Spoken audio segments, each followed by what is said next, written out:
This is called, it's called Stay Woke. And I'll probably mix some things. I'm just going to go ahead and do it.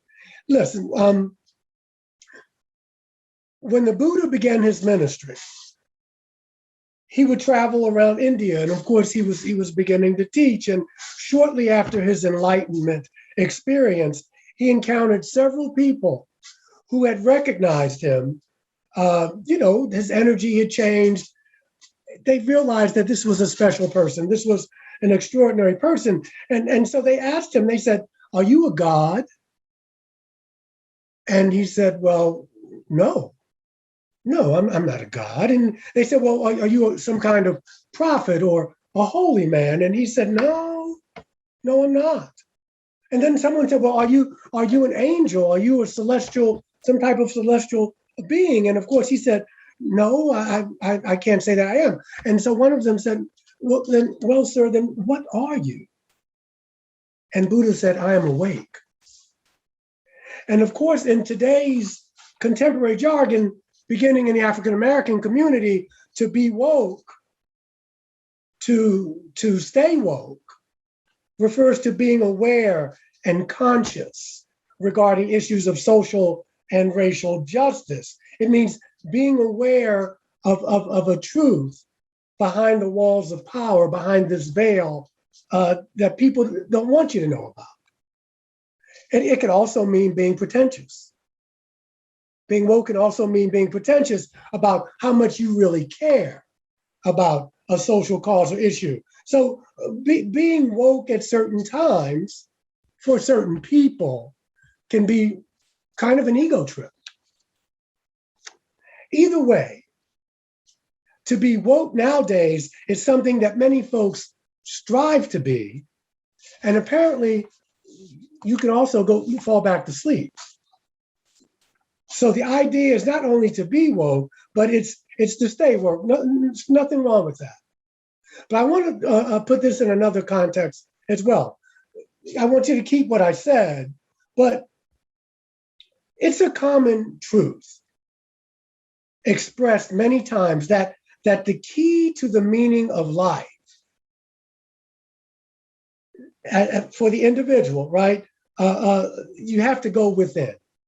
All religious, genuine religious and spiritual teachings will tell you that you have to go within. Now, not all of life's meaning is not found within, but a substantial part of it is. You just heard Dr. West talking about being able to be still, being able to pause, right? I forget who said it, Ann Mott, that everything needs to be unplugged once in a while, and that includes human beings. But what I'm saying is that it is very necessary to be vigilant in protecting our spiritual life. If you don't like the word spiritual, if it sounds woo-woo to you, then your inner life.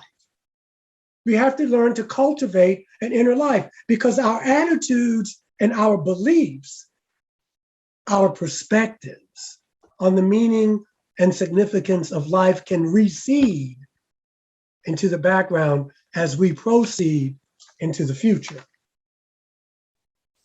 One must always remember that there must be a basic harmony between one's personal conduct and the ideals which one recognizes as what's valuable to you. You've heard it, you can't walk right and talk left.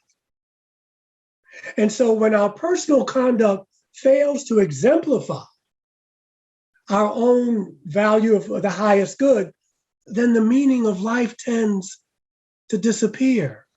And we can see that all around us now with COVID. A friend of mine was jogging the other day. It's crazy. People without masks are getting mad at people who wear them, and people who wear them are getting mad. This is crazy. She's jogging, and a guy, her friends are jogging ahead of her. She's jogging. She puts her mask on. She nods to the guy, and he talks about her mother bad and calls her name and said, "I'll kill you next time you put a mask on around me." People have kind of lost it. And so when my personal conduct fails to exemplify my highest good, life tends to lose meaning. I was an actor in another life before I became a minister. And so I really like Shakespeare. And so maybe you have read some of his plays, but I'm using Macbeth. Macbeth believed himself to be a man of destiny. And he told this to his wife, and they swam across Scotland in a sea of blood until Macbeth became king. And his wife became, I guess you would call, the first lady. And so their friends began vanishing and their enemies started to multiply. And because Macbeth started to age, he started looking as sick as he was inside. And of course, Lady Macbeth's mind became more frail. All that sin and guilt, if you will, and I don't mean sin that's something you're born in. Sin in Greek means you're missing the mark. That's how I'm referring to it. And their life was a shambles. And so at last she died. And an attendant came and he gave to Macbeth the tragic news of his wife's death. And I don't know if you remember his reply, but he said, she should have died hereafter. There would have been time for such a word. Tomorrow and tomorrow and tomorrow creeps at this petty pace, from day to day to the last syllable of recorded time.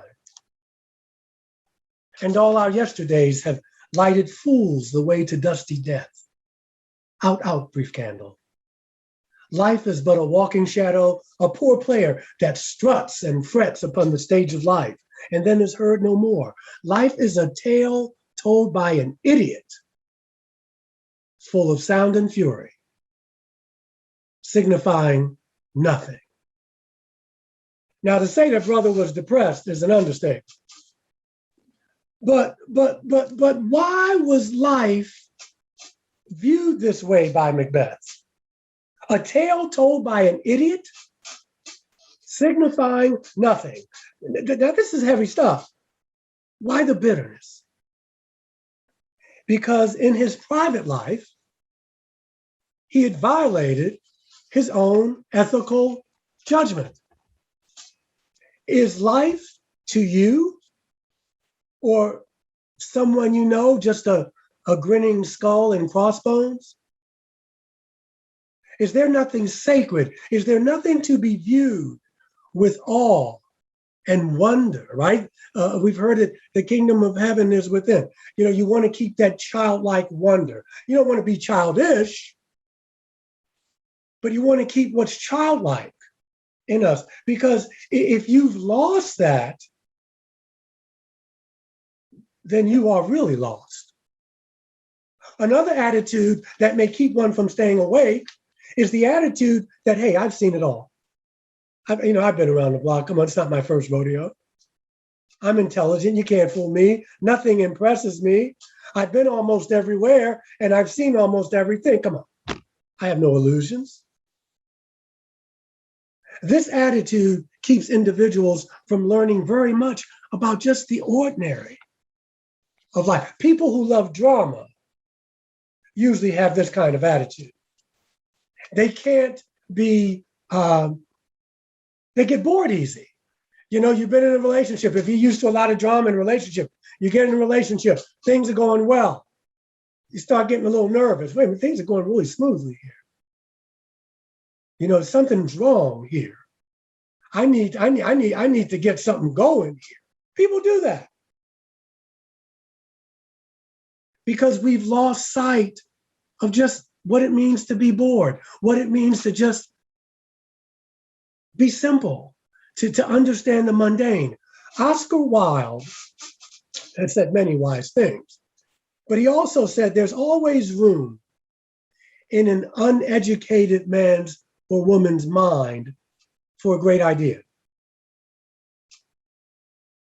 Shunryu Suzuki puts it this way in his book on Zen Buddhism. He said, in the beginner's mind, there are many possibilities. In the expert's mind, there are very few. A much cruder way of putting it is this way from Brother Thurman. One can be an educated fool. Great minds think alike Sharon, so I'm going to use a story from Dr. Thurman here. He tells the story of being at a prayer service at a state college that he had attended. He was invited to speak, and he noted that an elderly, bald-headed, differently able man sat in the front pew of the chapel.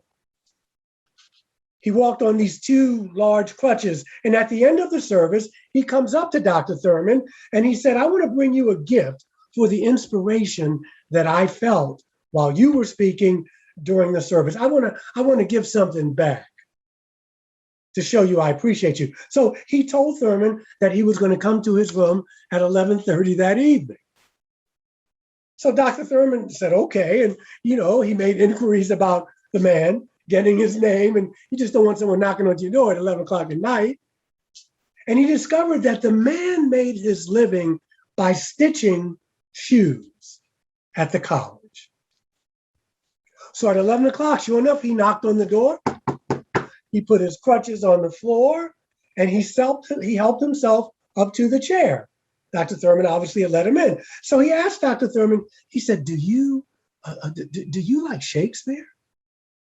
And Thurman said, yes. And he said, well, tell me your favorite play. And Thurman replied, Hamlet. Thurman said he listened in amazement as this man from memory recited the entire first act of Hamlet. He then went on and recited other scenes from other Shakespearean tragedies from the top of, just off the top of his head. This old, bald-headed, differently abled man on crutches who earned his living by stitching people's shoes. Many of these people probably never even took the time to really look at this man, to listen to this man. And so the thing is that magic is all around us if we would take the time to just look at it, just to look at the simple, the commonplace of life. Another way of putting it is that there is music everywhere if we had ears to hear it. So if life is growing dusty on your sleeve, if life is growing dingy, then stay woke. If you're getting bored by the mundane, the lack of drama in your life, be grateful for the lack of drama and stay woke. It is good to at least attempt to dedicate yourself to some worthy cause, some purpose, some movement that is larger than our little lives. It is easy to feel insignificant in the vastness of this multiverse, and we have moved past the old theology that places the earth at the center of the universe, making us the center of everything.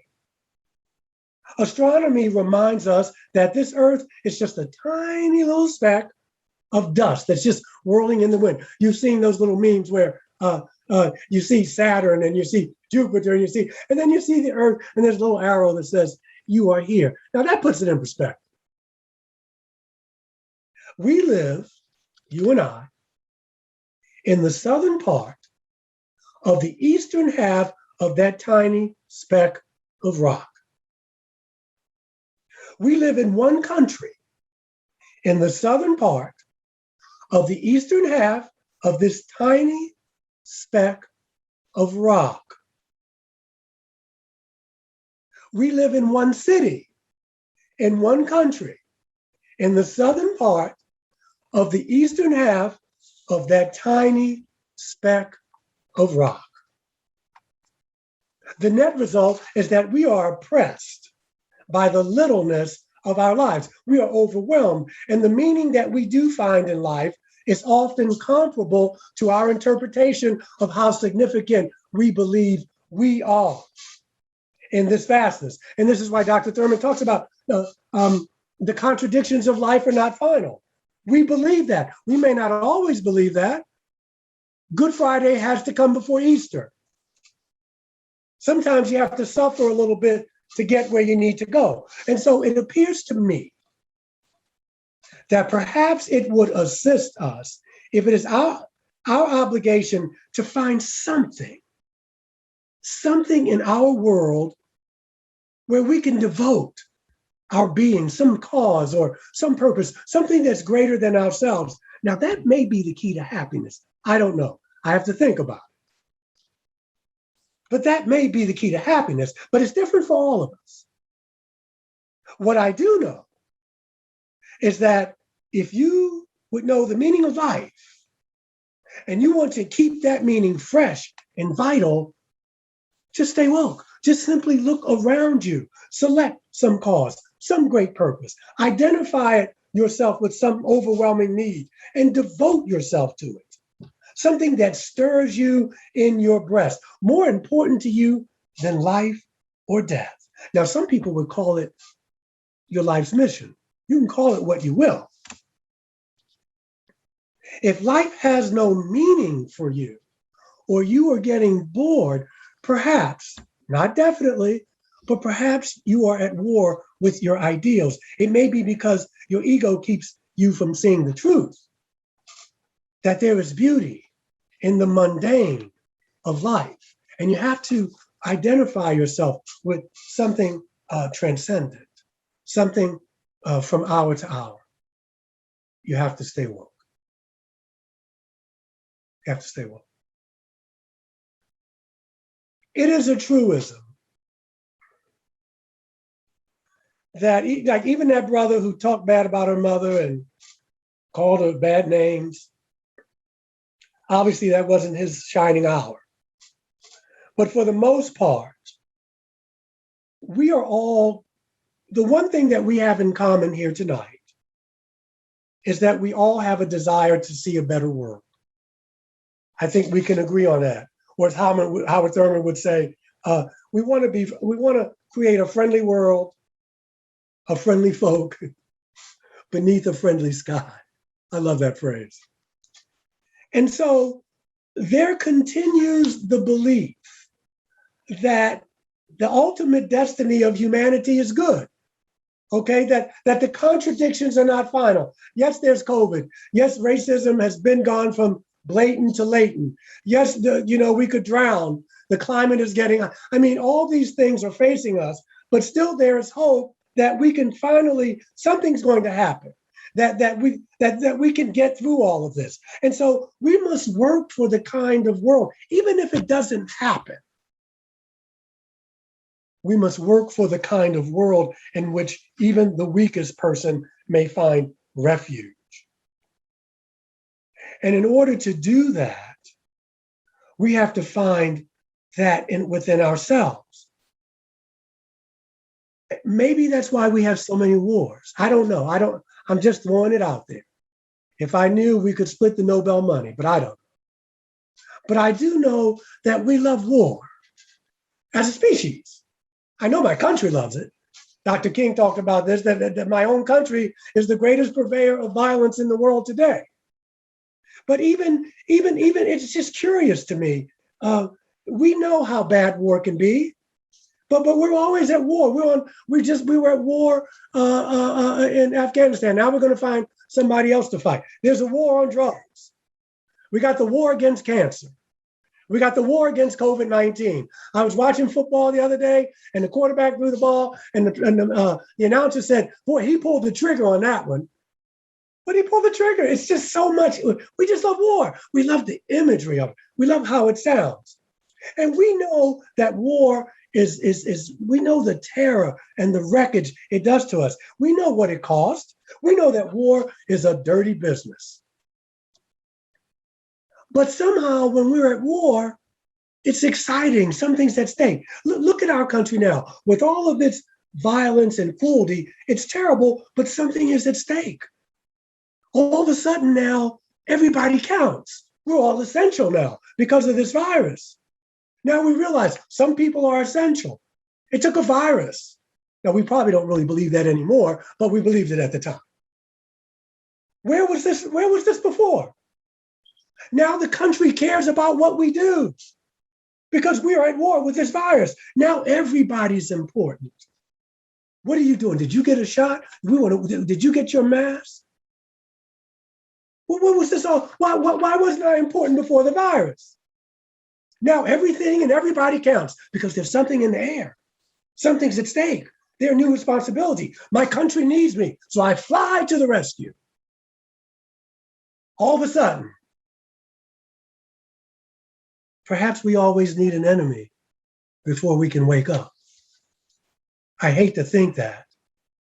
But the truth of the matter is this, because now I'm getting tired. There's always something at stake in everything we do.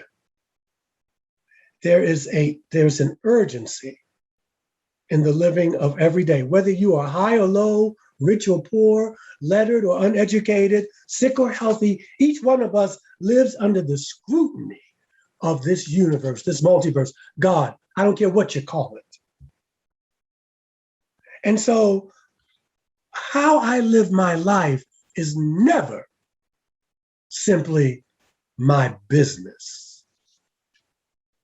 It's never just my business, because there's an interconnectedness to life. What I do to you, I do to myself. That's not personal. That's just the way the universe is made. Stripped of all its pretense, this is the truth that we want to seek. And we discover it in our own way, in our own time.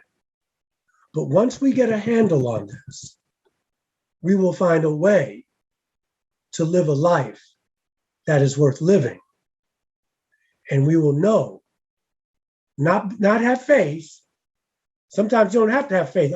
Sometimes you know that when fear knocks at the door and love answers, nobody's there.